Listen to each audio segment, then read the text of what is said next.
Good morning, Year 2, and welcome to today's English lesson.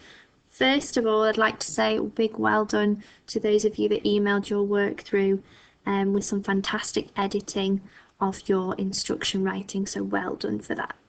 We're going to practice, to begin with today, some more editing. So if you've printed this off at home, get yourself a red pen or a different coloured pen to edit with. If you haven't, quickly copy it out and pause the video, and then you can edit it yourself, and then we'll look at what we've done. Okay, there are lots of interesting things in George's medicine. He even puts in some hairspray. Okay, so we've got a capital T to begin with, which is brilliant. But we've got there are lots of interesting things. I know that there's 3 types of there, and this there is their things, their toys. But it's saying, for example, over there are, it's stating that there are lots of interesting things. Okay, so I need to cross this out and I'll write it above. So it's capital T again, H, E, R, E. Okay, there are lots of interesting, long word but spelt correctly, things. Okay, that is meant to be things. So sometimes we do get confused with the th and the f because they sound quite similar. So this is things, but I know that it's not spelt with a th, it's spelt with a T and an H, so the th sound. So normally with the th sound, when you say it, your tongue will come out slightly. See if you can practice saying it. And then with the f sound, your top teeth kind of show a little bit, so it's f. Okay, let's have a look again. There are lots of interesting things in George's. George is a proper noun because it's a name, so I need to get rid of my lowercase g and write my capital G for George. And I know that it's George's medicine, so the medicine belongs to George. So I know that you talked about this a little bit the other day, but it needs an apostrophe to show that it's George's medicine. There are lots of interesting things in George's medicine. He even put in some hairspray. Okay, so we're talking about something different here, so I'm going to put my full stop there to end my sentence. And then we've got our capital H for he. He even put in some. Okay, that's definitely not how we spell some. We've got our s, oh, and it's a tricky word because we've got our s and we've got our tricky letter O there, and because it's spelled with an O and not a U. Okay. Hairspray, and I would say when I read this last sentence it's quite surprising, so it definitely needs an exclamation mark. So we've got he even put in some hairspray. Okay, well done if you've got all those right. Brilliant work. Okay, I'm going to start reading to you Grandma Gets the Medicine. Last week you will have read about all the ingredients he finds to make the medicine, and today we're going to read about what happens to Grandma when George gives her this medicine. Grandma Gets the Medicine. Grandma sat hunched in her chair by the window. The wicked little eyes followed George closely as he crossed the room toward her. "You're late," she snapped. "I don't think I am, Grandma." "Don't interrupt me in the middle of a sentence," she shouted. "But you'd finish your sentence, Grandma." "There you go again," she cried, "always interrupting and arguing. You really are a tiresome little boy." "What's the time?" "It's exactly 11 o'clock, Grandma." "You're lying as usual. Stop talking so much and give me my medicine. Shake the bottle first, then pour it onto the spoon and make sure it's a whole spoonful." "Are you going to gulp it all down in one go?" George asked her, "or will you sip it?" "What I do is none of your business," the old woman said. "Fill the spoon." As George removed the cork and began very slowly to pour the thick brown stuff into the spoon, He couldn't help thinking back on all the mad and marvellous things that had gone into the making of this crazy stuff. The shaving soap, the hair remover, the dandruff cure, the automatic washing machine powder, the flea powder for dogs, the shoe polish, the black pepper, the horseradish sauce, and all the rest of them. Not to mention the powerful animal pills and powders and liquids, and the browned paint. "Open your mouth wide, Grandma," he said, "and I'll pop it in." The old hag opened her small wrinkled mouth, showing disgusting pale brown teeth. "Here we go," George cried out. "Swallow it down." He pushed the spoon well into her mouth and tipped the mixture down her throat.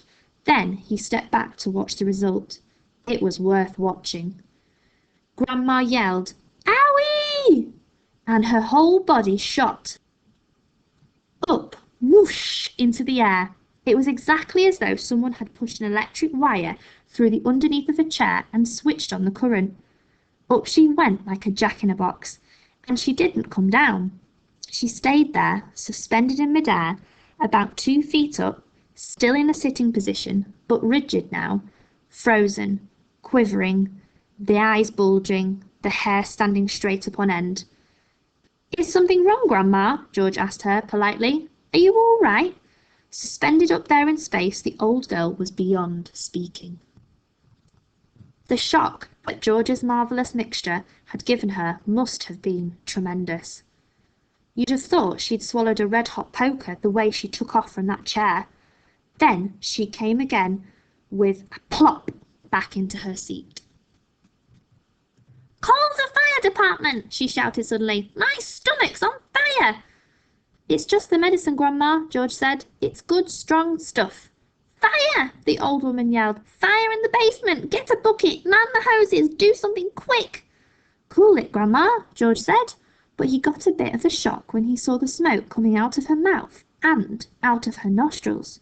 Clouds of black smoke were coming out of her nose and blowing around the room. "By golly, you really are on fire," George said.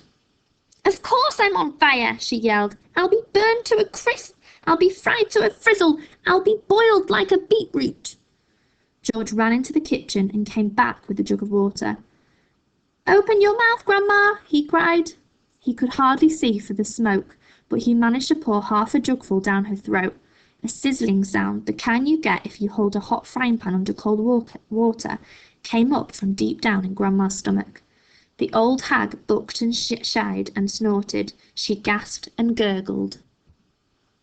Spouts of water came shooting out of her, and the smoke cleared away. "The fire's out," George announced proudly. "You'll be all right now, Grandma." "All right?" she yelled. "Who's all right? There's Jackie jumpers in my tummy, there's squigglers in my belly, there's bangers in my bottom." She began bouncing up and down in the chair. Quite obviously, she was not very comfortable. "You'll find it's doing you a lot of good, that medicine, Grandma," George said. "Good!" she screamed. "Doing me good! It's killing me!" Then she began to bulge. She was swelling. She was puffing up all over. Someone was pumping her up. That's how it looked. Was she going to explode? Her face was turning from purple to green. But wait, she had a puncture somewhere. George could hear the hiss of escaping air. She stopped swelling. She was going down. She was slowly getting thinner again, shrinking back and back slowly to her shrivelly old self. "How's things, Grandma?" George said. No answer. Then a funny thing happened. Grandma's body gave a sudden sharp twist and a sudden sharp jerk, and she flipped herself clear out of the chair and landed neatly on her 2 feet on the carpet. "That's terrific, Grandma," George cried. "You haven't stood up like that for years. Look at you. You're standing up all on your own, and you're not even using a stick." Grandma didn't even hear him. The frozen pop-eyed look was back with her again now. She was miles away in another world. Marvellous medicine, George told himself. He found it fascinating to stand there watching it was doing what it was doing to the old hag. What next, he wondered. He soon found out. Suddenly she began to grow. It was quite slow at first, just a very gradual inching upward, up, up, up, inch by inch, getting taller and taller, about an inch every few seconds, and in the beginning George didn't notice it. But when she had passed the 5'6" mark and was going on up towards 6 feet tall, George gave a jump and shouted, "Hey, Grandma, you're growing! You're going up! Hang on, Grandma, you'd better stop now, or you'll be hitting the ceiling." But Grandma didn't stop.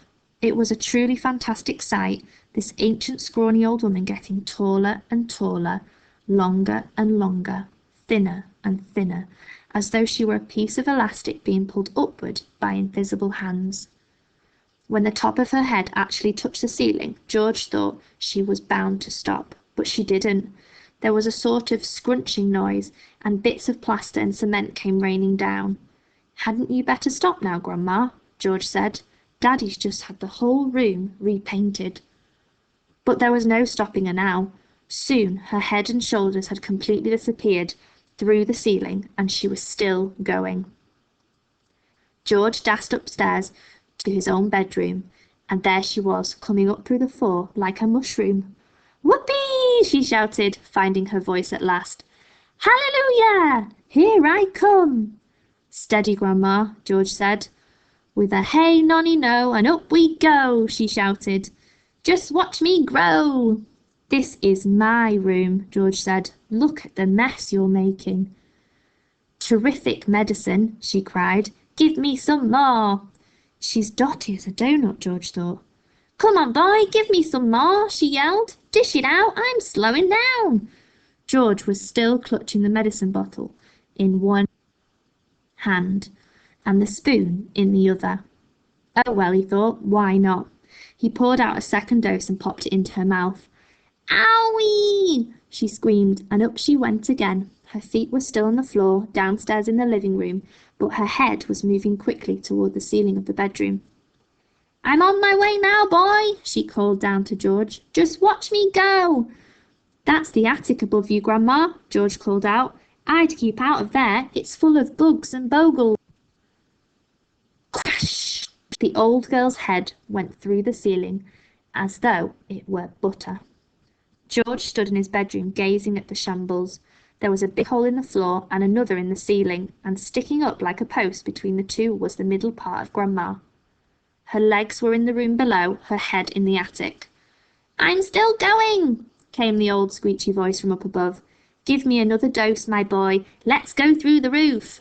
"No, Grandma, no," George called back. "You're busting up the whole house." "To heck with the house," she shouted. "I want some fresh air. I haven't been outside for 20 years. "By golly, she is going through the roof," George told himself. He ran downstairs. He rushed out the back door into the yard. It would be simply awful, he thought, if she bashed up the roof as well. His father would be furious, and he, George, would get the blame. He had made the medicine. He had given her too much. "Don't come through the roof, Grandma," he prayed. "Please don't." And that was our chapter, Grandma Gets the Medicine. Okay, there's a lot that happened in that chapter. There's a lot that happened to Grandma in her appearance. She got taller, she got shorter, she got fatter. She made lots of noises like wee, and she started to get quite excited when she began to like it. And she behaved really strangely at one point.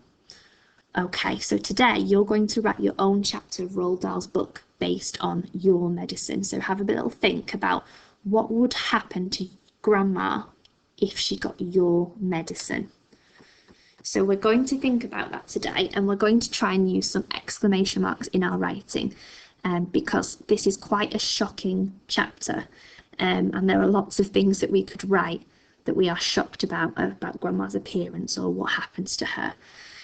So in this example here it says, "You are a good dog," and he's really surprised that his dog's being really good, and he's put that exclamation mark at the end. So it's used for something that's exciting.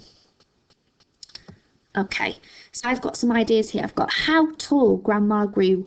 What a terrible mess she's made on the carpet. What a loud scream Grandma made.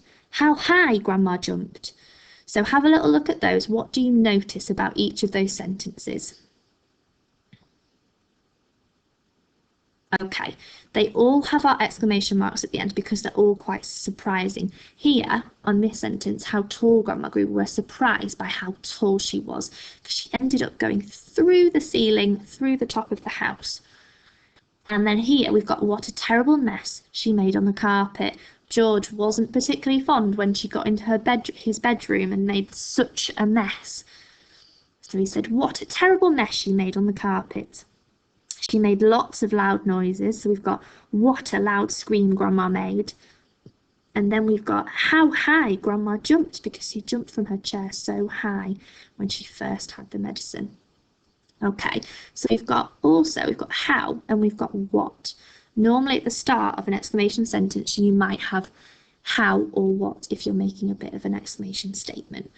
Okay, so have a little think about that. Try and put something like this into your own chapter that happens to Grandma when she gets her medicine. Okay, so use how and use what and put the exclamation mark on the end. Okay, so in resources, I've put a little template for you. So yours will have the pictures of George's medicine down here and then blank boxes and then some lines for you to write on.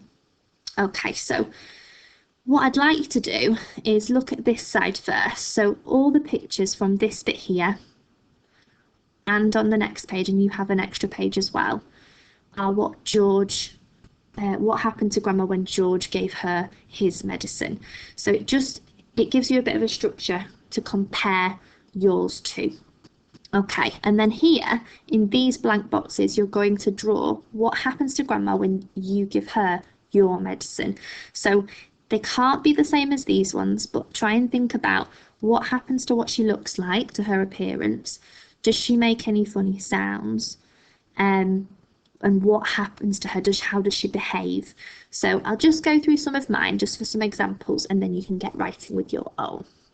Okay, so in the first picture, we've got George giving his medicine to Grandma.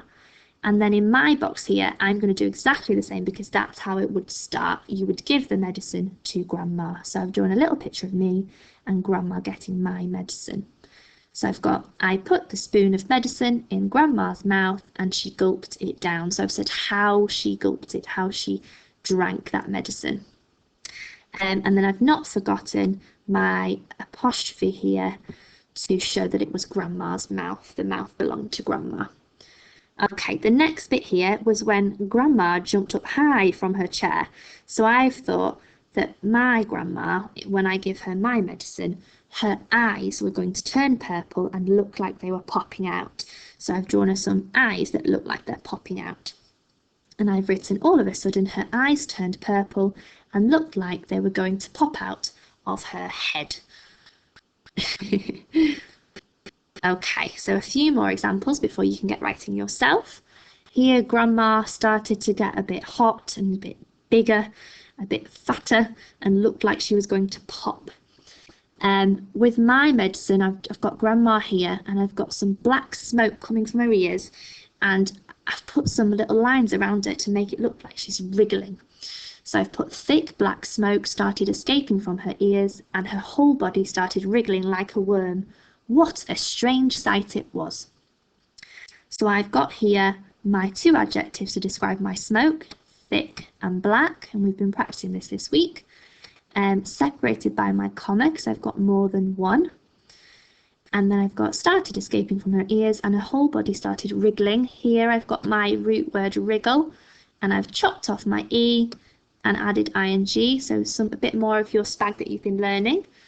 And I've compared her to a worm, like a worm wriggling.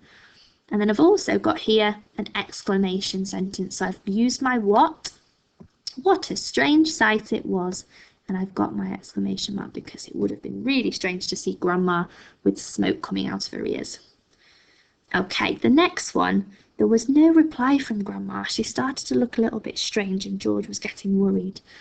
And on mine, I was trying to think about her appearance and maybe what she might say or what sound she might make. So I thought she could turn green and then start making a hissing noise like a snake. So I've written hiss, hiss, hiss. As her skin began to turn green, Grandma let out a loud hissing sound like a snake. She looks very strange there, doesn't she? And then on the last one here, Grandma, with George's medicine, grew really, really tall and she started growing up through the house. And I think on your scaffold, you've got a couple more pictures. But I've just shown you this last one. I've put Grandma's legs disappearing. So I've just put, I noticed that her legs were getting shorter and shorter. In fact, they were disappearing altogether. And I've got another exclamation mark there to show how surprised I was that her legs had disappeared. So have a little look at your own. You might want to begin with, draw your pictures first so you know exactly what you want her to do in each stage. Think about how she might change and what she looks like, how she might behave, what she might do because of the medicine, and what noises she might make. So you might want to have a think of some of your own ideas. She might turn into an animal, she might make some really strange noises. I don't know. Have a little think. I can't wait to see your ideas.